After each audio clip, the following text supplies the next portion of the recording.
to give a big warm welcome to everyone in this packed out crowd today and everyone at home to Day 2 of Nintendo Live 2024. Sydney, how are we doing?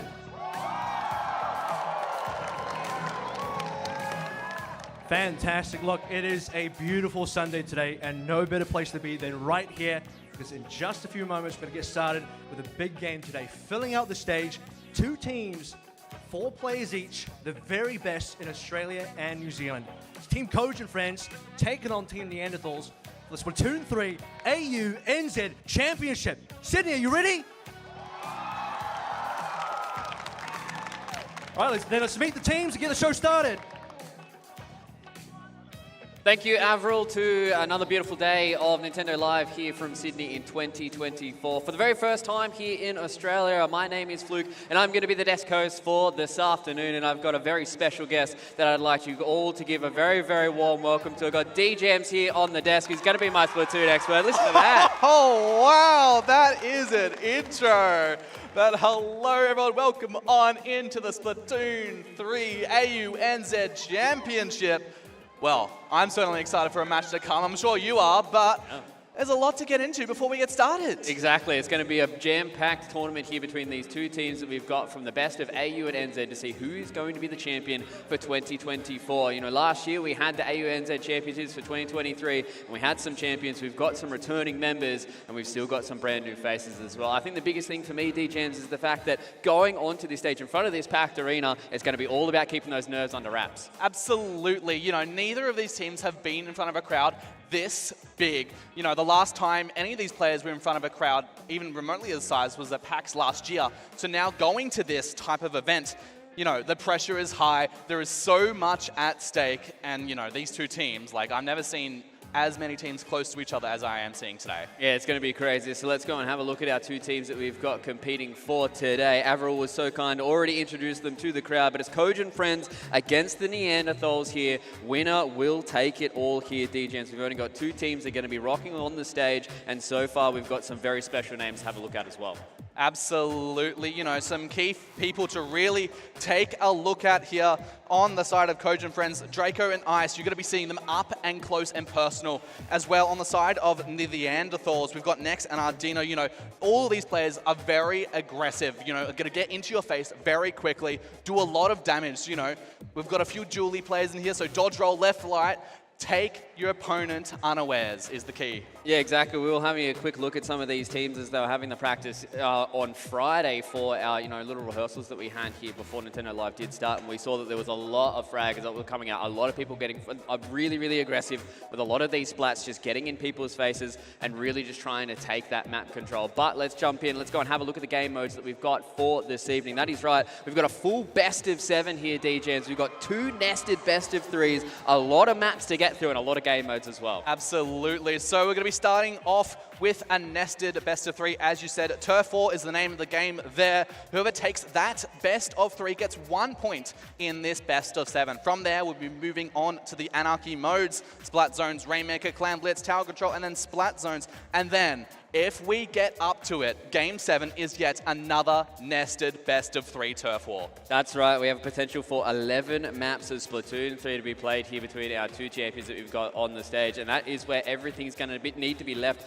on the park if you want to be the champion for 2024. It is going to be a long, grueling task for these players as well. Not going to really be that much time for them to sit back and recoup when it comes to this best of 7 as well, right, DJM? So if things start to go a little awry, maybe you start a little slower for one of these 2 teams. You really need to try and pick it up so you don't fall behind too fast. Absolutely. And something else to take in mind while going into this, Qualifier 1, to get into this event, Coach and Friends and Neanderthals, they played against each other in the finals and they went 3-2. And now in all matches leading up to this, we've had so many that they've also gone 3-2. Like, I could not ask for a closer set for so much leading up to this going into today. Yeah, the fans are excited to see their favorite players up on the stage. There is plenty of fans for both of these 2 teams, so I'm expecting them to get rowdy as we get deeper and deeper into this full best of 7. As we said, we're going to be starting out in a nice little nested best of 3 on Turf War to see who's going to get that first point. In your professional opinion here, DJM, do you feel like it's going to be good for these teams to really start nice and hot? Obviously, it's a full best of 7. There's plenty of time for them to get through these series, but you want to start on the right foot, right? Yeah, absolutely. You know, when I pop up a game of Splatoon, particularly if I'm going towards a more competitive match, what I like to do, pop open a game of Turf War, you know, get those nerves in, get something ready, be ready to do some action. And, you know, taking a look at J Splat here, been playing Splatoon for 9 years. That's a long time. That's a very long time to be playing Splatoon. As you can see as well, also known as J-Zuka, because their favorite special weapon is the Tri-Zuka. So it means that J-Splat can potentially be one of those people that's going to be really up in people's faces, trying to get those splats and trying to get that map control.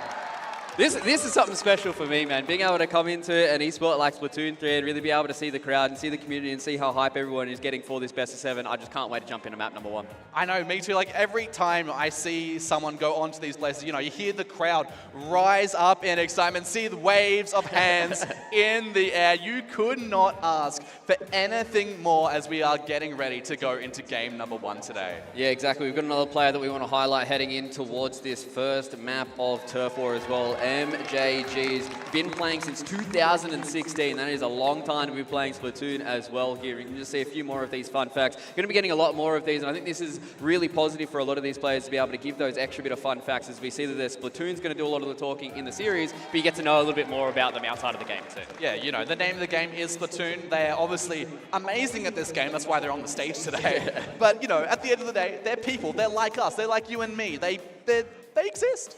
Yeah, they're here to play a game. They're here to see if they can be the champions. And as we already said, we've got a lot of these very veteran players that we've got floating around as well. Like, you know, obviously we talked about some of these players coming in from the 2023 championship, now coming into 2024. You know, we already touched on the fact that Next is one of the returning champions as well. So maybe a little bit of extra pressure on them to come into 2024 and try and get another trophy. Yeah, on top of Next as well, Ardino also went to the 2024 World Championships along with Next. So they've had the opportunity to participate on the global stage. But now, here in Australia, it is time for game number 1. That's right, ladies and gentlemen, game number 1 of this Turf War Nested Best of 3 is going to start out here as well. So let's see who is going to get the first bit of damage on the board and who will take this first map in this Best of 3. Something also to take into note, you see on both sides, we've got the Reflux at the top. They're going to be behind the scenes, painting a lot of the spawn to get constant 10 missiles. It's just going to be providing constant damage. You're seeing them already trying to avoid them in the middle of the stage there. Yeah, you can just see early stages here, just setting up with a lot of this paint on the floor, just trying to make sure you get that little bit of extra turf going your way, because as we get in towards the latter stages of this map, that's where it all will count. The first couple of splats are going the way of Neanderthal, so as they get control of the middle part of the map. Indeed, and already you can see so much blue there, but it's a turf war. At the end of the game, it only matters how much turf you have when the bell reaches 0. Ardino on the Tri-Zuka gets the splat onto Ice Clear. Not going to find anything else there, but they're setting themselves up very nicely over here, getting another splat to that tally. Yeah, you can just see Ardino just being that nemesis on this higher ground for this zone, just really trying to take that high ground control, and so many splats just being unanswered here by Coach and friends. Starting a little slow in this best of 7, but as we said, there's still plenty of maps for them to play around with here. We're looking towards players like Ice Clear, who has been that menace a couple of times. A few more splats going forward. Now they're starting to press their advantage. Still plenty of time left to go, looking to try and get the high ground splat. Doesn't get it done, but once again, more Neanderthals fall. Yes, with 2 players going down on the Neanderthals. Coach and friends have retaken control of mid, but not for long, as it's gone very scrappy over there, going back and forth. Both of these players trying to eye each other out, but who will take it? Hugh comes out on top. Yeah, Hughes has been able to back up his buddy, and Ardino there up on the high ground. And now Ice Clear is going to have to fall back and give up a little bit more of this position. But as we said here, DJM, it's all about the turf when the bell rings. We've still got another minute and 10 seconds left to go, so there's plenty of time for either team to make a comeback. Indeed, you're about to hear that music change into that last minute, and that means it's now or never. You've only got a minute to do, a minute to get turf, and a minute to get as much as you can on the board. There was a couple of these specials that were starting to come up, and you can see they're being used now by Coach and friends, but one splat goes against them. Neanderthals again, still with a little bit more of this control. Tiger trying to take this forward position, gets splattered though in return from Ardino, and once again in the Neanderthals, this is going to be a close one as we get into the final 30 seconds. Ice Clear dodge rolling all over, trying to get something, but they go down to Hugh. Draco over in the corner, maybe trying to do some damage, but Hugh has that grab tank at the ready, just pushing away the members of Coach and friends. The Neanderthals have so much control. Can Kojin Friends break in this last 20 seconds? They need to get it done. Draco goes down, but they're looking to try and get some of this response here. MJG goes down once again, but Tiger, they get splatted back in return. They're losing too many members here. They're in danger of losing this first map in this turf war with only 8 seconds left to go. The high ground belongs to the Neanderthals, and it looks like this turf war is going to belong to them as well. Not all too much time for Kojin Friends to come back, and with the splats, it looks like it's going to go the way of the Neanderthals. Neanderthals taking home game number 1. Well, let's see, Judd, please. You can confirm what we can see, right? There you go. 62% on the dot, and that will be game number 1 going towards the Neanderthals. But keep in mind, this is still part of the nested set. There is still a lot of opportunity for Kojin Friends to make a comeback here. Yeah, there's a lot of Splatoon to be played between these two teams here, and this is only the first map of a nested best of 3 to get that first point on the board for a full best of 7. So DJM, plenty of time now for the Kojin Friends to be able to come back in here. Wasn't too dominant from the Neanderthals. I think they started really fast when it came to that opening couple of minutes on the turf war, but then Kojin Friends, you can see they really started to fight back control, but it eventually got to the point where there was just too much turf for them to overcome from the Neanderthals. Indeed. While the aim of the game is obviously that last 30 seconds, you saw constantly over that game, it was back and forth. No real team had like a strong lead for a large portion of the game. It was only really in that last 45 seconds we saw the tables turn and the Neanderthals really take control and do so much, push them back, and then unfortunately, Kojin Friends just could not come back on that. Yeah, there was a couple of moments there with about a minute to go. We saw that crab tank come out for the Neanderthals, really just be able to hold that middle high ground. It really meant that it was so hard for Kojin Friends to just try and get those extra splats, just trying to get the momentum rolling and try and take a little bit more of this turf back as we get into our next map here, and this is where Kojin Friends really need to hit back. Absolutely. Museum dell'Infanzino is what we are going to be seeing next. A bit more of a openish stage, although you know, with the albeit that you have a massive pedestal right in the middle, really provides a lot of cover from, you know, trying to get that, and you've also got a bit of cover overhead instead of just grates. So a lot more maneuverability on the ground as we are starting to look into getting game number 2 started right here, right now. Yeah, both teams are looking to try and make this one a fast opening on turf war to try and get themselves that little bit of extra momentum going in this area. As you can see, their spawns getting painted as well as they keep going through. Want to get that ink down. They want to try and get themselves that little bit of free percent as they start moving in towards the opening couple of minutes. Indeed, and we're going to see a lot of turf is going to come around. Out comes the tactical. That's going to give those instant respawns and that maneuverability boost there. And as well, 10 missiles. It is all kinds of mess over the middle of the field right now. Yeah, it's straight up anarchy as you were talking about that pedestal as we head in towards this map as well. You can see Draco's really trying to take control of that, but Splat's being even Stevens between both these two teams. Nobody's really been able to take control of it just yet. MGJ does go down in the middle part of the map. They're trying to see if they can get a little bit more of these Splats going forward, and Kojin Friends, they're the ones that have eked out a small lead. Indeed, but also 2 players to really take a note if they go down are going to be MGJ, because they have that tactical. They go down. If you get a player that has that tactical special, you're not just splatting that player, you're also essentially splatting the entire team, because that's stopping any instant respawns from coming on out.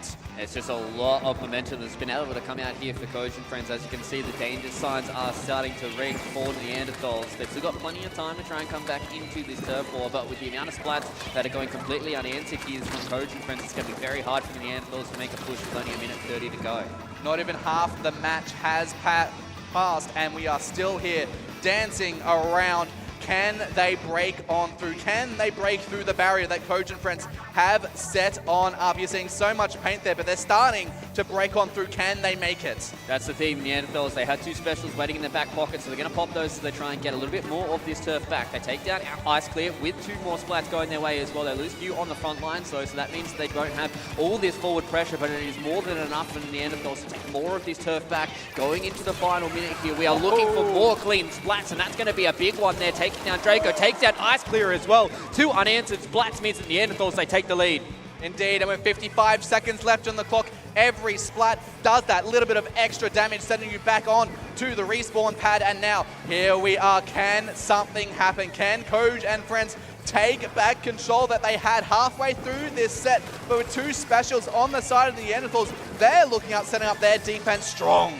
Yeah, they're the ones that want to hold on to these specials into their back pockets. 2 splats do go the way of Coach and Friends. They're going to try and take that forward position, make it a third one unanswered right now. Here, DJM, things are starting to get spicy, but as we said, more of those specials are still starting to come up. We're looking towards this crab tank in the top. MGJ goes down once again. They're looking for a third. They haven't been able to get it. Ice Clear is splattered in the middle part of the map, and only 10 seconds left to go. Who's going to get it? Ardino doing so much damage there, getting 3 players down. That is now a soft wipeout with players, everyone respawning. Ice Clear trying to jump on in, dodge rolling all over, but I don't think that's going to be enough. Oh, this is going to be a tight one. Nobody knows where this turf war is going to go. You can see Ice Clear wasn't sure if they won that map or not. There's a lot of pain. Who will it be? And it's going to be the Neanderthals. They take home game number 2, and that equals 1 point in the best of 7. That's right, Neanderthals will be able to 2-0 the turf war here. That means they've got 1 point. 1 point closer to the AUNZ Championship for 2024 here, DJM. And that means that now we get to move our way into these Anarchy modes. We get to see a little bit more of what Splatoon 3 has to offer and what these teams have to offer on stage as well. Absolutely. You know, you saw before, obviously turf war is such a large portion of this game. The aim of the game is to paint the ground. And while, you know, the name of the modes change as we go out throughout today, we're going to see it's still turf means so much. It controls how much you can move around the stage, what you can do, and how much control you have. You saw as soon as they've got turf over mid, that means they can push forward, they can do more damage, and they can get all over into the opponent's faces. Yeah, you can just see that it is all about just making sure you have a lot of this stage control, because that means that you can, as you said, make these maneuvers as you would like, and a lot of these unanswered splats just meant that there was so much turf that just went back and forth. Do feel a little bit there for Coach and Friends. Felt like for the majority of that map, they were in control, and then all it took was one coordinated push from the Neanderthals. A couple of splats completely unanswered, and now we're already in the Splat Zones. Indeed. And now for Splat Zones, you know, it's still quite similar. The aim of the game is to paint the map, although you only need to paint a single square. Whoever controls that square for the longest time or gets the knockout after 100 counts, they will take home this game. But to make things a little bit spicier as we go into a lot of these overtime modes, there is going to be that opportunity to get, you know, so much change. Yeah, exactly. It's going to be very, very hard for you to try and get that knockout blow to try and secure some of these maps as well. And this is where we're looking towards Coach and Friends to see if they can have a little bit of a counter-attack here. It was very even, Stevens, when it came to those turf wars, so I'm sure Splat Zone is going to be no different. We're going to get into game number 2 here, ladies and gentlemen, of this best of 7. The Neanderthals lead 1-0. It is not lights out just yet for Coach and Friends. Indeed. Eel Tail Alley is where we are happening here. The zone is so big, it's going to take a lot of effort to take control of this, but whoever gets it first is going to have such a strong lead into this game. You can see both of these teams really want to try and take control of this high ground. They put those ink curtains in front of them to try and stop a little bit more of these projectiles. Nobody's gotten the splats just yet, and I feel like these opening splats are going to be so important, but Neanderthals, though, they're the ones that get the early control of this splat zone. That means their points are going to start ticking down first. Indeed, but you see Hugh go down there to the crab tank. Can more come out of the zone, goes into neutral, but they continue to maintain control. They're getting more points down on the field. Tri-Strike is going to come out and try and push them back a bit, but one player goes down on both sides. Zone is in neutral. Nothing is happening on that counter. Yeah, you can just see that the Neanderthals are giving up a little bit of this space here. They know that they're in the lead when it comes to the points, and now with a few more of these splats going in, that means it is all too easy for the Neanderthals to keep these points rolling. And Coach and Friends, they're starting to see these points trickle away from the Neanderthals. They go out to a 50-point lead. Indeed, Oki seeing next on the brush there, just trying to push up, try and do so much damage up in close and personal. Ice Clear here with the crab tank. They're looking to pop that out. Can anything come out of this? They see the players, but can they deliver the splats with only 20 points remaining? The NZAP does go down. Are they going to be able to follow that up though? There's a lot of these splats are now going unanswered from Coach and Friends, but it is the return fire comes in from the Neanderthals, who are still in control of the splat zone. If you're Coach and Friends, you need to start going in, and they don't even get it. That was a full lockout on the splat zone.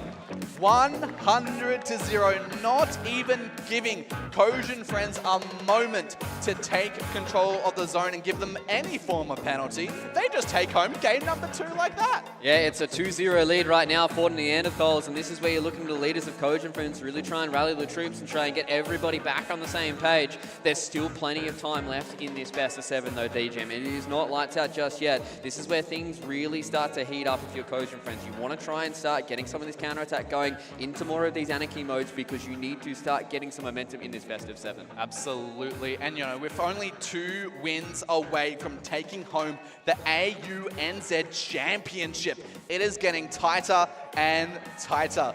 But what we're going to be seeing up next is going to be Rainmaker. You know, it's quite a bit different from Splat Zones. I like to say Splat Zones and Tower Control are a lot more of this defensive mode. You know, you control an area, you control a platform, and then you do what you can with that. And now you're going to move on to Rainmaker, which is a lot more of an aggressive mode. You pick it up, and then you have complete control over the objective. You control where it goes, when it goes. There's nothing stopping you. Exactly. I think Rainmaker is one of my favorite kind of game modes that is pretty unique to Splatoon 3 as well, right? The fact that you are the ones that are trying to gain control of this very powerful weapon in the middle part of the map, but you also get rewarded for points by moving that weapon forward. Not about playing on the back foot. You want to be aggressive. You want to try and get those splats going and control the amount of zone. As we can see, a little TLDR for the Rainmaker. As we said, teams compete to control the Rainmaker weapon and carry it towards the enemy base. And that's how points are scored, right? Absolutely. And, you know, I was talking to these players earlier and saying, what do you think your best mode is? And when I was talking to the Neanderthals, they said Splat Zones, and obviously we just saw that very clearly. But when I saw Cogent Friends, they said Rainmaker and Clam Blitz. So they prefer this more aggressive type of playstyle. And you can also see that through the weapons they're playing. No team really has this solid anchor backline player. They're all being very aggressive, being up in your face. You know, you have those support players as well, providing that tactical, giving buffs to the entire team. But here we go. It's time to dive on in.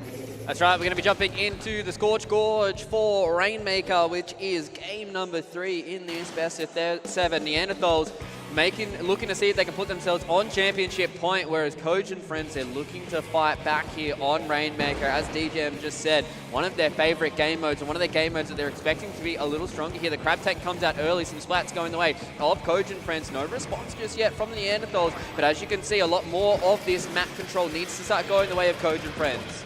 Indeed, and they got that first pop on the Rainmaker. That gave them that little bit of extra turf control over the middle of the map.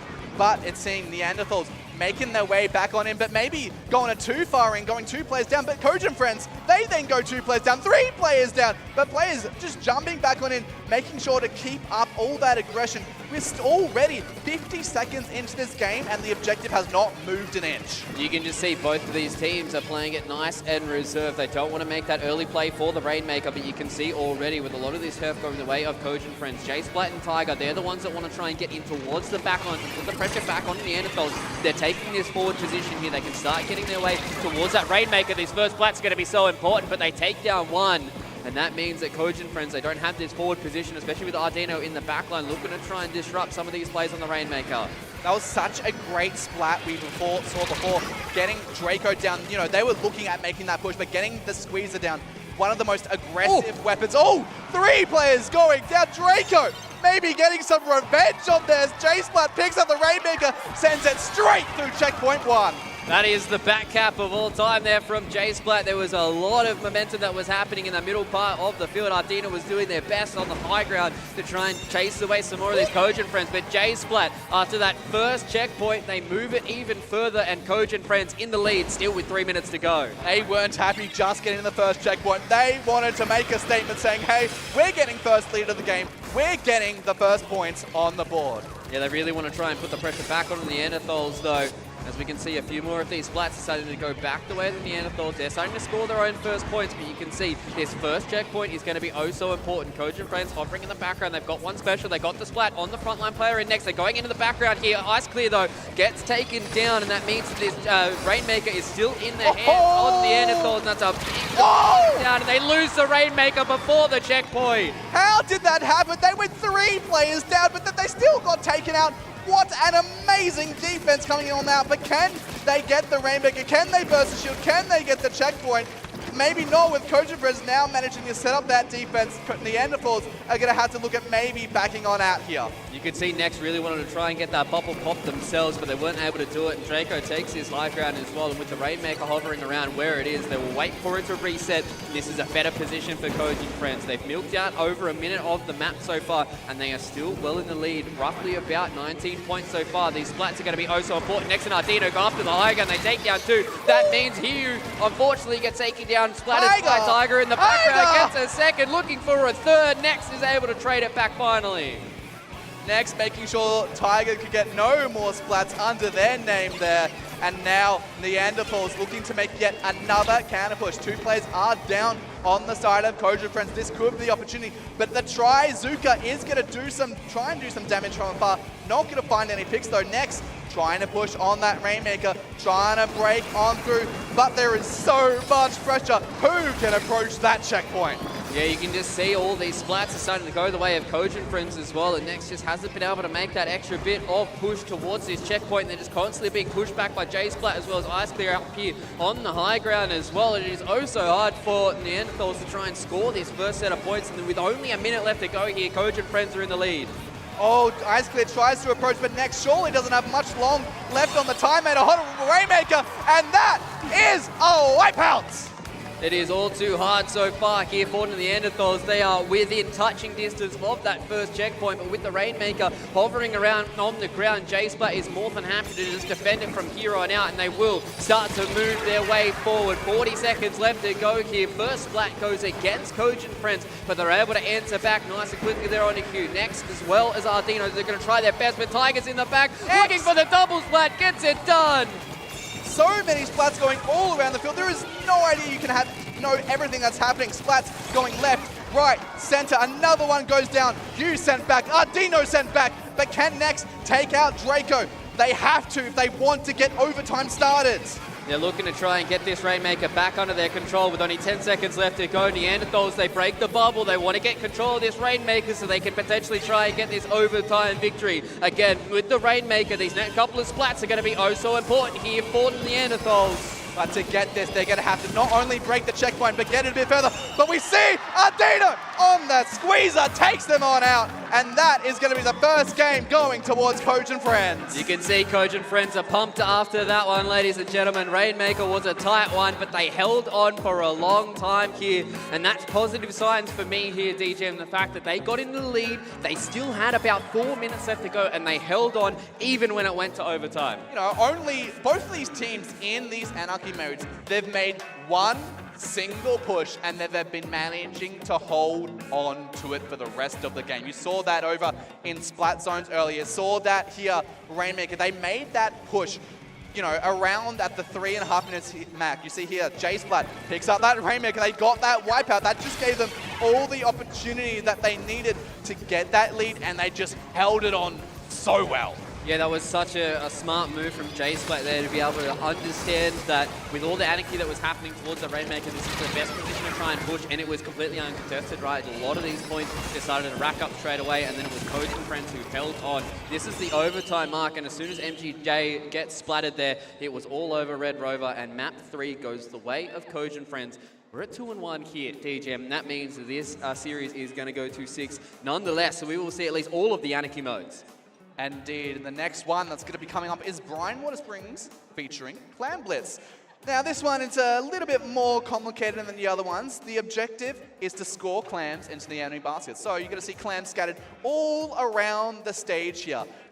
But there's a little bit of a hard thing to do. You've got to break into the enemy basket. To do that, you need to get 8 clams. That will burst the basket. Then you can score those regular clams in, get those points down to try and get that knockout. Whoever gets a knockout will take it home. Exactly. It is all about planning. It is all about strategy for both of these two teams to really try and make sure they get those pushes at the right time to collect those points to make sure they can continue to keep that lead going. So much more of a methodical kind of game mode, much more about the big brains rather than the splats. We still will definitely see a lot of these aggressive players because everybody in this server has definitely been looking for the splats. Game number 4 is underway, ladies and gentlemen. That's right, we're going to jump into Clam Blitz and Coach and Friends with the most recent kickback up against the Neanderthals. The thing about this map as well, Brine Water Springs, it's such a close-knit stage. You're going to be seeing so much aggression coming out. Ardino already already getting splats this early on into the game. Can they find more? They are dancing along that ink trail over there. Can they get another? No, they can't, with two players seeing them and just shutting them down. Yeah, you can just really see that they're putting a lot of emphasis back on putting all this pressure back onto Coach and friends. They want to try and be the aggressors. They want to try and be the ones that are getting these splats early on. And you can see now with enough claims, both these two teams are going to try and make these pushes towards the basket, but a nice little splat there onto Hugh means the Coach and friends can move forward. Indeed, Draco doing some damage from there. You do see the power clam as well in the possession of J-Splat, looking to push on forward, but gets taken out by the splat bomb. Great placement there coming out from Hugh. That is going to stop that push right there and there. A few seconds until that power clam does despawn from the phase. Going to ice pick it up. Yes, they can, saving it. Yeah, they do pick up that power clam and be able to push forward here with a lot more of these clams as well. They do drop it towards the backside here for J-Splat to come back in and try and get that under control. So a lot of this pressure is starting to build here for Neanderthal, especially with Hugh going down in the background there. A nice splat, but you can see on the front lines, Ardino is going to put the pressure back here on Ice Clear, trying to see if they can get it done. They're able to at least crack the basket here, so Coach and friends are starting to score. As well as following it up with two extra normal clams to get that score down to 74. You know, we're seeing Coach and friends again. They make that first push onto the basket. That's going to give them this early lead, but there's still 2 minutes left on the board, and with such a small stage, anything can happen. Exactly, we've seen things go absolutely crazy at these Clam Blitzes, especially when we start getting towards the overtime. Right now there is a small lead for Coach and friends. Ardino's the one with the big clam, looking to try and see if they can get towards the basket here. Nice little splat there on a Tiger, trying to push this forward here, trying to get a bit more of this turf back. Ardino isn't able to try and find that splat there on a Draco. No, they are not. Ice Clear over in the corner might be in a little bit of a dangerous situation, but they've got Julies. They might be able to make something happen. But Nex just has that wide range that the brush does provide. Ardino on the squeezer, looking at pushing on up. Can they get this splat? Squeezer on squeezer, that results in a trade. Yeah, that was a fight they wanted to try and win nice and cleanly there for the Neanderthals, but the splats going back to back means that they can't get this aggression going forward. Ardino goes down as well. Ice Cube's looking to try and move forward with Dooley, trying to get these splats, trying to hold on for their team as well. They take down one. They're looking for the second as well. They will just back out, and Hugh goes down once again. These splats are coming out big for Ice Clear. Ice doing so much work there. You know, the thing about dodge rolls is that you can't always predict where they're going to go, and the dodge roll is so quick. And now they've got that crab tank as well, just provide that extra pressure. But Next doesn't want anything to happen, try to approach them, but they get spotted. Yeah, Next unfortunately is stuck between a rock and a hard place here. They do get the splat back on a J-Splat though, so that means that these splats going the way of Coach and friends aren't going to be just pure points for them to start scoring, but as we can see with only 1:50 left to go, there's still a lot of ground that they have to try and make up for the Neanderthals. Indeed, and now they've got the power clan here. They're looking at trying to break on through Coach and Friends defense. MGJ over there, but with everyone just dancing around mid here, trying to poke around, trying to do something. It's very neutral at the moment. They're just trying to break through, something to happen. But with the splat going down against Coach and Friends, maybe this is the opportunity that Neanderthal's looking for. 2 specials coming out as well. Yeah, 3v4. You can see Nex is going to dive into the back. Doesn't get the splat, gets splatted in return. Hugh gets traded as well, so that means that Coach and Friends, now with this 2v4, they can just continue to push forward. We can see with only a minute left to go, a few more of these points are going to be oh so vital here for Coach and Friends. If they start to score once again, this lead can start to build out, and the overtime may not be a factor. A minute left on the clock. Not much time to make something happen. But 74 points is not hard to push against. That's only 1 power clam followed by 3 regular clams. That's not hard to get that comeback on. Yeah, that's the very crazy thing right now for Coach and Friends is they do only have a very tentative lead.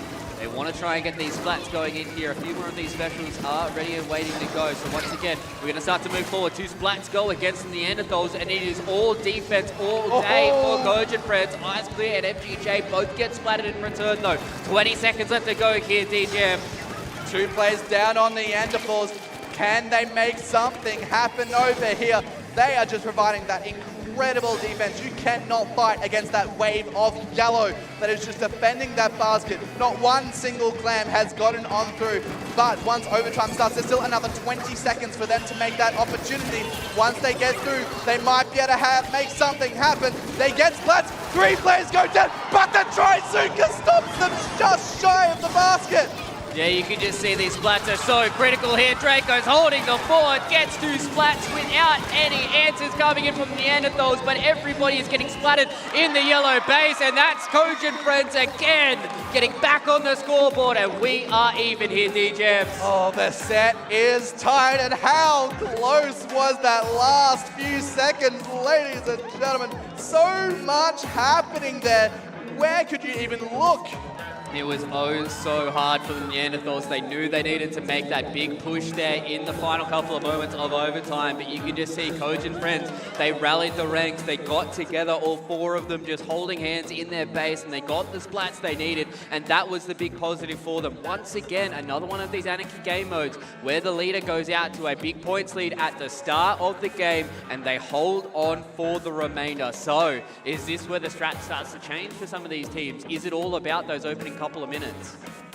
It really is. Like, I've played Splatoon for a long time, and I've never seen so many matches go back to back with the first push being the only push to determine who will win the game. And now with the set tied 2 apiece, we're going to move on to tower control, and you know, neither team has really said that this is their preferred mode, so I have no idea what to expect here with 2 pieces on either side. Yeah, it is all about the nerves. It is all about trying to keep everybody on the same page. And as we start getting deeper here, you can see how happy Cogent Friends are with that victory. They get the set back to evens, and now the pressure starts to flip once again here, DJs. Neanderthals, they started out hot. They did not lose a single map in the opening stanza of this best of 7, and now they've lost 2 maps back to back. Things start to get worrying. You know, yeah, you start to feel the pressure a bit more as we're going to move on to Hagglefish Market next. You know, Hagglefish Market, bit more narrow. It's a lot more, it's very straight. You go straight in. That tower though, it goes a little bit of a detour, goes over to the water, does a little bit of sightseeing. Yep, so we will see who can control the tower and move it as far as possible. That is the aim of the game, ladies and gentlemen. So once again, it's all about the turf. It is all about the paint on the ground. How many of these splats will work out? First opening splat going the way here of Cogent Friends. There is a return there from the Neanderthals though, as we see once again a lot of this side flanking coming in. Cogent Friends, they lose 2 members, they're looking for a third. They almost get the wipe out here, but again, Neanderthals open up with a big push. Indeed, and this could be the first push that sets the game, as we've seen for the rest of the day today. So, and out comes the splatter color screen in defense. That's gonna just push them away because they don't want to get under the effects of the screen. Yep, and GJ will just go through it to try and get themselves at this checkpoint. They need to control it for long enough to get themselves away from that checkpoint, but as you can see now, Cogent Friends, they start to get their own retort. They've lost control of the tower, and this will continue to push forward here. J-Splat goes in, they get 2 splats, but it is traded back though, so they don't have all the member advantage that they would like. Indeed, and with no checkpoints cleared out of that push, that's still a lot of opportunity for Cogent Friends to get that comeback ongoing. You know, once you get that checkpoint, that gives you that little bit of a breathing there, because once you clear that checkpoint, you don't need to redo it. But if you don't clear the checkpoint, you have to re-go through the entire thing again. Yeah, it's going to be a lot of wasted time as well here for the Neanderthals, but they are the ones that are slightly in the lead here. A few more of these splats, as you can see, the big ink screen goes forward once again to try and get themselves that little bit of extra turf. Haven't been able to find these splats just yet. Regrouping comes in here from Cogent Friends. Neanderthals, they don't want to over-aggress just yet. Dino, though, is the one that goes down to the first splat going the way here of Cogent Friends, and that means they can go in onto next, gets another splat, a 2v4 and tower control as well. Cogent Friends are on the offensive. They want to get that counter-attack going. They want the lead back onto this favor. They want their winning streak to continue. And there we go. There's the lead switch. But can they take control of the tower with the tri-strikes just shy? They're going to be able to clear that first checkpoint and get that much-needed breathing room. Yeah, massive push there from Cogent Friends. They do lose 2 splats on their way out, but that does not matter for them considering they have the points lead. As we can see here, the tower has to make its way back all the way through the middle here. And Ice is going to go for an nice flank, gets Hugh in the back for a splat, looking for the second on MGJ, wins that and gets splatted themselves. But the damage has been done, and now Cogent Friends, with their respawns coming in, they can start to push the tower back. That's just what they needed to retake control over mid. You see, they were getting to get pushed back. You know, that was just because there was one player going around the back alleys just to get those splats. Yeah, that was a big play there from Ice. We've seen some very clutch moments from Cogent Friends so far. I'm looking for the Neanderthal players to start to do the same. They're a little bit behind, but it is not anything that is too hard for them to climb. Now with a few more splats going against the Neanderthals, they want to try and get control of this tower. MGJ really wants to try and get this splat themselves. They will lose another member. Ardino, MGJ goes down again. These splats are just coming out too easily for Cogent Friends. Draco, though, going down to the Splat Bomb, that will slow down that push just a little. Splatter color screen also comes out from Cogent Friends. That's going to give them that bit of control over there, allowing them to push a few more points, get 11 more points onto their tally. But the Neanderthals still not letting go easily. That's the thing, is once we get into overtime, things can start to get a little dicey. They are continuing to push this lead forward, our Cogent Friends, and there is a lot of answers that need to be coming out from the Neanderthals. They get a few more splats to at least get Cogent Friends out of their base, but look at how much space. They need to move this tower back here, DJMs. That's the problem with tower control, is once it starts getting in your face, you have to traverse all the way back on the other side of the map. Absolutely, and you don't have control on how fast that tower moves. You have to have someone stationed on that tower for it to move, so it really does slow down how you make those pushes there. And we see that tactical is going to come on out there, going to give that bit of movement boost, but unfortunately you can't tactical the tower. Yeah, they still need to try and get this checkpoint, and now with the splats coming in once again, J-Splat goes in, isn't able to get the extra splat there onto next, so Neanderthals, they're the ones that are starting to keep control of this tower. Big splat comes in there from Draco to be able to take down the tower controller, but with MGJ here as well, looking to try and get the splat return. Ice Clear gets splattered by Ardino. They're starting to win a lot of these fights here. Are the Neanderthals, the tower control is going their way. They've lost control. Cogent Friends, they've lost 4. That's a wipeout. Oh, wipeout. 30 seconds left. 30 points to count on down. What a time to retake the lead. Yeah, this is exactly what you need if you're Neanderthals. You want to get this counterattack going as soon as this best of 7 starts to become spicy. With only 14 seconds left to go, Cogent Friends have a monumental task in front of them. They need to get it all the way across the map. They need to get through the next checkpoint and then continue to score points. With only 4 seconds left here, these Neanderthals, all they need is a few more splats and control of the tower, and they get it done. Neanderthals, they answer back. They had that last player remaining on the tower. That means no overtime today. You take it straight on into your tally, and that's going to put Neanderthals up 1 point in this set. Exactly, and that puts themselves on championship point as well here, DJs. That means only one more map is what they need to try and get their hands on this trophy here for AUNZ Championship 2024. Absolutely, and the next game mode going to be Splat Zones, and as we said, the Neanderthals, they took the Splat Zone set earlier today. You know, if you're Cogent Friends, you might be feeling a little bit worried here. Yeah, exactly. This is where things start to get a little dicey for them, backs against the wall completely when it comes to this best of 7, but we've seen what they've been able to do before. I think the most concerning part about this final map is also the Splat Zone defense. And we saw what happened in that first Splat Zone, but Cogent Friends, they've definitely been able to show that they've got their own teeth. Indeed. And, you know, with so much happening everywhere, Splatoon 3, it's one of the most interesting games to watch because there's always so much action. You know, a lot of other games, you get that time of breathing, you know, you have that push and pull mechanic. Splatoon, go, go, go, go! It is all about going, and also for everybody playing along at home, we have a little sweet treat for everyone out there watching the Splatoon 3 AUNZ Championship Live Finals. You can claim a special Nintendo Live 2024 Sydney Splash Tag banner featuring a design inspired by an Aussie classic, Berry Bread. Simply scan the QR code via the Splatnet 3 in the Nintendo Switch online app to receive the banner in-game. That's a nice little handy one for everybody out there who wants to get that beautiful Berry Bread Splat Tag banner. I know there's going to be a lot of people that can be rocking it after this, DJ.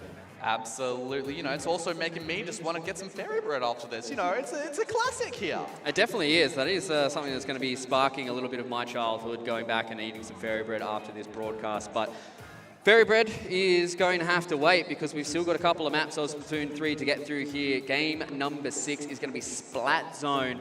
And unfortunately for Cogent Friends, they're the ones who backs against the wall. They have to win this Splat Zone to go into that final nested best of 3 where the turf war will decide who is the champion in 2024. Absolutely, but something to take in note as we're going to move on to Inkblot Art Academy as opposed to Eel Tower Alley, which we saw earlier today. Inkblot Art Academy, the zone on this map, it's, you know, it's still kind of big, but unlike Eel Tower Alley, where it's so big, here you've got a bit of a pedestal in the middle that kind of makes it a little bit hard to paint from like one particular side. You almost need to go around, do a loop around the world to paint this zone. Yeah, so that's going to be an interesting tale to see which team is going to have to try and use that pedestal, or unfortunately has to play against the pedestal this time around. So we'll see who is going to come out on top. Coach and friends, as we said, backs against the wall, but Neanderthals, one hand on the trophy so far here. Map number 6 is ready, ladies and gentlemen. Let's see if we go the distance or whether or not our champions will be crowned after this Splat Zone. One game short of the championship, and it's here on Inkblot Art Academy. Who will take it home? Is it going to be Coach and Friends or the Neanderthals? Opening up so far, you can see the control comes in here from Ice Clear. Wants to be that aggressor in the Splat Zone, so we will see Coach and Friends on the board so far. The special is already available here for the Neanderthals. A few of these points really starting to go the way here of Coach and Friends. First Splat, though, goes the way of the Neanderthals. Indeed, seeing 3 players go down on the side of Coach and Friends. That's going to give that Swan switch over to the Neanderthals and an 18-point penalty to Coach and Friends, who are going to have to clear that when they retake that zone. Yeah, you can just really see that with those unanswered splats, it is so hard for them. And now that they've lost the lead as well, they need to start fighting back tooth and nail. Got plenty of time left here in this Splat Zone though. And again, another unanswered Splat here in the Neanderthals. They are starting to run right. Coach and Friends finally have gotten themselves an answer back. Tiger in the back line, seeing if they can try and get some more of these Splats. Draco's going in with J-Splat at their back. And again, more Splats going their way. Coach and Friends, they've finally gotten control of this Splat Zone. And next, they're trying to make them work for it. Next, trying to back on out. They get the trade though there with Ice Clear. Definitely a lot better than what they were looking like before. But with 2 players going down again on the side of Coach and Friends, going to use that ink wall to do a very nice super jump back to base. Yeah, they get themselves out of dodge so far, and with that big old point buffer they have to try and get through here. Coach and Friends, they've still got plenty of time to try and fight back in this Splat Zone. As we said, ladies and gentlemen, this is championship point forward to the Neanderthals. If they win this Splat Zone, they win the whole gosh darn thing. And now with more of these points going to start to tick away. Coach and Friends, they're looking for more of these Splats. They tried to get something done with the Crab Tank on the high ground, but it wasn't going to be enough. More of these dodge rolls, and they get taken down. Splats are going way too far in the favor of Neanderthals. Oh, Dino just doing some damage there. Draco, though, with the Squeezer. Squeezer's so aggressive currently, just trying to get that aggression, trying to get those Splats, and the zone goes into neutral again. And Neanderthals have a 30-point penalty to clear. Coach and Friends, though, have a 15-point penalty. And can they clear it? Can they get more points? Or will the Neanderthals retake control once again? You can see next just being a thorn in their side there, just trying to paint a little bit more of this Splat Zone, just trying to take a little bit of that time away from them. So they've gotten to this point, little buffer here has Coach and Friends. But you can see the lead start to transition. 2 unanswered Splats, make it 3 unanswered Splat. Coach and Friends, they're starting to go on a tear here. They want to be in the base. They want to be in the spawn against the Neanderthals, and they've taken the lead. Taking the lead and setting themselves up very nicely, getting another Splat to that tally. Less than 30 points remaining on the board until they get the KO. Tri-strikes are going to come out though from the Neanderthals. They want to retake control of that zone, but can they get the Splat? No, they can't. J-Splat takes them out. Their zone goes into neutral. No points ticking down. Can Ice Splat get the Splat onto Dino? No, they can't. The Squeezer being the only one left alive on Coach and Friends. Neanderthals take back control. Yeah, Neanderthals, they've got a bit of this point buffer to try and get through here, but Coach and Friends, they're starting to get these spawns coming through. It's a big Splat in the background there to be able to take down J-Splat, so it has not been able to get the aggression going forward just yet. Draco, again, just getting that respawn coming in finally now, and Coach and Friends, they want to start getting this aggression going. They've got a minute 35 to try and hold on here. As long as they don't lose the lead, things can start to get spicy, but unfortunately there for Ice Clear, they get splattered. They weren't able to really get this aggression going. This is a lot of this ground control going the way. Ardino just being a pesky little bugger in the sideline, gets splattered down, and Coach and Friends, they have the answer back. Tiger's in the background, gets the trade there at MGJ, but again, the control is going forward to Neanderthals, and they do it! They finish off the AUNZ Championships for 2024 in the Splat Zones. It was close from Coach and Friends here, DJs, but not enough. Indeed, Splat Zones being that final game, giving that little bit of advantage there. But, you know, they are your champions. It was a back and forth affair between both of these two teams. Unfortunately, we didn't get that second nested best of 3 in the turf war, DJs. But Neanderthals, they started out hot. in these first couple of maps, and they pulled it back after it looked like momentum was starting to swing the way of Coach and Friends, and they got it done in Splat Zone, which seems to be one of their real strong game modes. Absolutely. You know, after seeing that first Splat Zone being so in much dominant control from the Neanderthals. And then here, we saw Coach and Friends, you know, they got all the way down to 15 points. Normally, in any other competitive scenario, that's pretty much a game-winning point. Yeah, you can just see as we start to get towards the end of this game mode, you can just see the splats are just not being advantageous for Coach and Friends, right? It felt like every single one of those splats was almost instantly traded back by the Neanderthals, and they were just able to keep the turf going. And they, again, will be the champions this time around for 2024 of AUNZ Championship. You can already see Coach and Friends. Everybody's good buddies here in the Splatoon 3 community. They've been doing a whole lot of work so far, and I've been super excited with this entirety of this series. I'm so glad that we got ourselves relatively deep in the best of 7 as well. Yes, we didn't get the second nested best of 3 in the turf war, but great games altogether. Oh, absolutely. You know, so many close games back to forth, and I knew that we're going to see something similar going into today. You know, so many close sets, and it has been an absolute joy to watch these games go back and forth. You know, I could not even imagine that last game just to be. Yeah, I mean, it is a little sad for Coach and Friends, as you said. You know, it looked like they had the lead there in that final Splat Zone to try and get themselves the victory and then push us all the way to a full nested best of 3 for the turf war. But it is going to be the Neanderthals who will get the chocolates today. 4-2 is the scoreline for them in the AUNZ Championship of 2024, and they're the ones that are going to be able to lift the trophy today. And Coach and Friends, I mean, they put up a great fight, right? There was a lot of really cool moments. We saw a lot of these cool backline plans for a lot of these different players. There was a lot of clutch moments from them, especially after the hot start the Neanderthals that had. For them to pull it back, props to them. Oh, absolutely. And what I really loved to see today was how much aggression we come out. Like, there was no backlines coming out from either team, which means every single clash between these players was up, close, and personal. And that was just so amazing to watch. Yeah, it was really cool to see a lot of the mechanical skill on display for a lot of these players as well, right? Like, as you said, a lot of aggression for a lot of these players, really trying to get in the faces of all the enemy teams and really just trying to put these splats on display. We saw a lot of multi-splats as well, a lot of clutches for a lot of these players. I think it was really, really cool to watch, and I was super excited to be a part of it once again here. But, I mean, unfortunately, this is how the cookie crumbles, right? Like, when you get towards the upper echelon of a lot of these championships, there is only 2 teams left at display, and, you know, we would hope to try and get towards, like, you know, like a best of 9 or whatever, but at the end of the day, we have to try and find a champion, right? Oh, absolutely. You know, there's only, you got 2 teams, one team's going to be the winner. And today, it was the Neanderthals. Yeah, I mean, super excited for the Neanderthals to get themselves ready. We're just getting ourselves prepped here on the stage for our winners interview as well. But I mean, DJs, is there any you know, parting thoughts you want to say for everybody here before we start heading over to the stage? Oh, you know, it's been an absolute blast to watch the set today. You know, so many close games back and forth. You know, we saw the Neanderthals take home the turf war, the Splat Zones, and then after that, 2 games went straight on into the favor of Coach and Friends, those being the Rainmaker and Clam Blitz, and then turning it back. You know, they just constantly, Yeah, it was definitely a good showing for both of these 2 teams here, and I would have hoped to have seen a little bit more of the turf war, because that's when things really start to get a little bit spicy, right? The fact that we have a nested best of 3 as the final map as well. Yes. All about the momentum, and then things can change even in that full best of 3. I think that's like a really interesting thing that happens in a lot of these different esports, you know, specifically with Splatoon 3. Having those nested best of 3s is very, very exciting. But, ladies and gentlemen, enough jibber jabber on the desk. It is finally time for us to hear from our champions, Neanderthals, and they're on stage with Avril.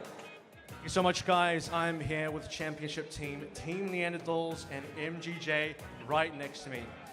That was a very interesting game. 4-2. Look, you guys played against Team Coach and Friends. You beat them 3-2 in the qualifier. This time was a 4-2. Got pretty tough in the middle 2 games there. So how do you rate your performance? I mean, obviously we're a bit disappointed. I mean, first of all, like, amazing from Coach and Friends. They played so well. They've always been such a strong side to play against, especially in the qualifiers. And I think we were disappointed to lose the Splat Zones game, especially because we think that was one of our best modes. But we're so happy that we pulled through. Our mental was so good. We were all communicating as a team. We were already, and so I'm so happy with the performance from everyone. Yeah, fantastic. I mean, you guys took it out at the end of the day. And for you, and for many of you guys on the team, first-time champions. You also have a back-to-back champion and next down the end there. But how do you feel about that AUNZ champion title? I mean, it's so amazing. I've been playing Splatoon since 2016, and when I saw the game, I was like, this is such an awesome game. I want to become the best, and it's so surreal, and I'm so grateful to my teammates that I get to stand here and say that we won, we're the champions. Yeah. Look, this is the biggest stage we've had for Splatoon 3 here, and definitely for some of you guys here as well. And we have so many fans in the crowd, so many Neanderthal fans as well. Is there anything you want to say to them? Thank you so much for all your support. Like, everyone there, you know who you are. We couldn't have done it without you. Thank you so much for coming to watch this great game of Splatoon. Congratulations once again, MGJ and the Team Neanderthals, guys. Get around the trophy. This is all yours. Go ahead. Take it up. Give it up one more time. Your 2024 Splatoon 3 AUNZ champions. It's Neanderthals.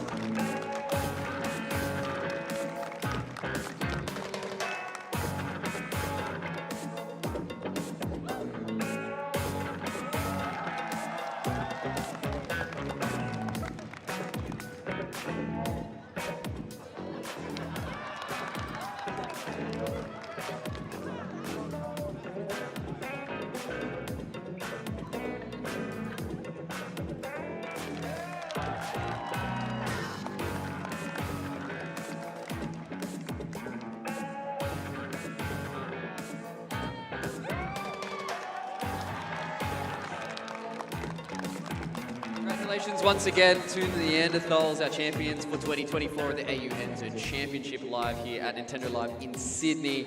And well spoken there by MPJ as well. Really just goes to show that, you know, perseverance does pay off when it comes to any of your dreams, when it comes to esports, life, what have you. If you keep grinding, you keep going, as long as you've got the right mentality, you can be a champion one day. Oh, absolutely. Like, no one is a champion overnight. It takes years of practice, months of mastering your weapons, because, you know, you can't just pick up a weapon, go phew, and then there's the championship. It takes so much leading up to this, and, you know, I've seen these players do so many events, go through so many tournaments to try and make it to here today. Exactly, and not only is it a big trophy for the entire team, we've also got a special little ceremony here for each of the players. So let's go back to Avril on the stage. All right, guys, it is not all over, guys. Come back here for just a moment because there's one more special prize for you all. It's to present your individual trophies. Please welcome to the stage from Nintendo ANZ, Kirsty Toole.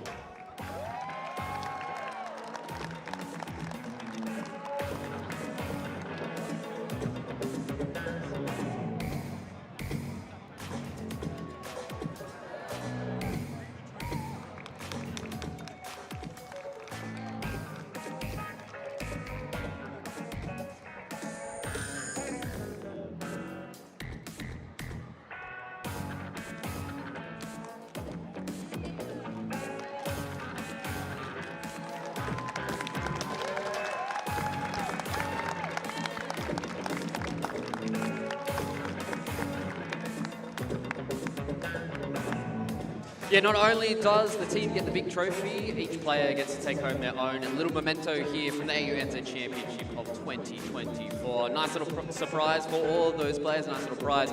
Chuck up on the mantelpiece as they play Splatoon 3 for the next 10 years. You know, obviously with the team, yeah, there's the one trophy is like, who gets to take it home? Here, everyone gets the trophy. Everyone won, so it's only fair. That is very true. It is only fair to be able to give these players a little memento for their championship here in 2024. And I mean, DJs, I'm so happy to be able to be a part of something like this because you can already see the amount of fans that we had here at the start of the show. There's still plenty of fans that are still hovering around for the ceremony as well. And it is very heartwarming to see a lot of these players put in so much effort and still be able to be champions on the stage. Oh, absolutely. You know, so much happened today. Is like, where do you even begin to think about recall and what just all happened there? You obviously see the champions still hosting the trophies back there. Incredible sight to see. And, you know, so many things that happened today. But, you know, it's been a pleasure casting with you today. Yeah, it's been a joy to have an expert here on the desk as well. So, DJs, any parting thoughts for everybody that's hovering around here at Nintendo Live? Oh, there's just one simple thing. Keep playing Splatoon. More people in the scene, more people we get to have on stage. Exactly. It's been a wonderful afternoon here at Nintendo Live in Sydney in 2024. And once again, let's give it up for Neanderthals, who are our champions for the AUNZ Championship of 2024 for Splatoon 3. So thank you, everybody, for joining us for another wonderful day of esports here in Nintendo Live. I've been Fluke, so as always, stay safe. See you guys for the next one. stage, but now here in Australia, it is time for game number 1. Two players to really take a note if they go down are going to be MGJ because they have that tactical. If they go down, there's a lot of these splats are now going unanswered from Cogent Friends, but it is a return fire comes in from the Neanderthals who are still in control of the Splat Zone. If you're Cogent Friends, you need to start going in, and they don't even get it. That was a full lockout on the Splat Zone. That push, but getting the squeezer down, one of the most aggressive weapons. Oh, 3 players going down. Draco maybe getting some revenge on this. J-Splat picks up the Rainmaker, sends it straight through checkpoint 1. Be oh so important. Cogent Friends hovering in the background. They've got one special. They got the Splat on the frontline player in next. They're going into the background here. Ice Clear, though, gets taken down, and that means that this Rainmaker is still in the hands of the Neanderthals, and that's a big down, and they lose the Rainmaker before the checkpoint. For them to make that opportunity.